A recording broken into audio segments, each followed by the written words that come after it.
حاسيلو ورقبتي ظهري ورقبتي يا بنتي يوجعوا مش نورمال. هيك هاو يا اخي وليت كلمت راجلي قلت له بالله اعمل لي مساج. عرفت عمل لي مساج في ظهري وفي رقبتي. امنوني بالله قمت نكذب قلت امبوسيبل المصدر. قلت لك سيتي بروفي باش نمشي نعمل الحجيمه. يا اخي امي قالت لي هاي كيفاش ذكرتني فيها هديه. امي قالت لي برا نمشي نقول له يجيب لك فيكس. وانا عطيتها لامي قبل عملتها هذه نسيتها. برا امشي يجيب لك فيكس من الفارماسي. تذكرت هي قالت لي فيكس وانا ذكرت ديريكتومون البرودوي هذا نتاع اورغافلام اللي ماخذته انا من عندهم.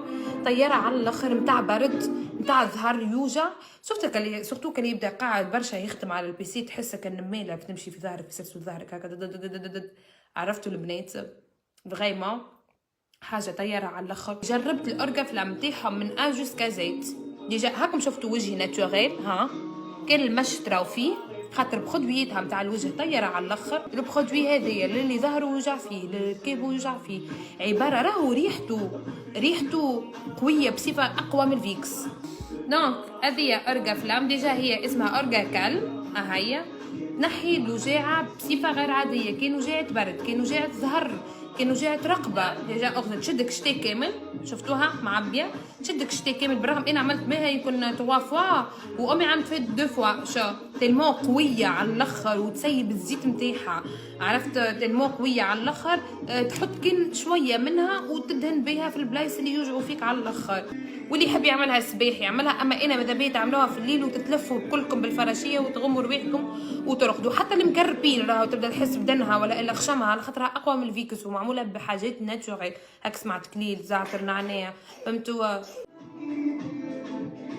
توصل لكم للدار. انا على خاطر جربته انا لقيت ريزولتا فيه وبرشا لقاو ريزولتا فيه. ديجا انا اول مره ما جربت الحليب الناقه اللي هو الكريم تاع البدن. حليب الناقه ضرب على الاخر خاطر كل واحد ياخذه تطلع ريحته بنينه على الاخر متكونه من كليل ومن زعتر ومن نعناع. دونك خذوها وذكروني في البرد كسوا ظهركم كسوا رقبتكم كسوا ركايبكم عرفتوا وتعملوها في الليل وترقدوا. حتى كان عندكم جريب وخشمكم يبدا مسدود شويه تعمل هكا شويه مش مشكل خاطر معموله بالحاجات ناتوريل. معناها ما تقولوش تضرنا ولا تهرينا خشمنا ولا حاجه. نو واي بالعكس. ارجع كالم تاخذوها وترحموا على والديا وتوليوا كالم في حياتكم كالم.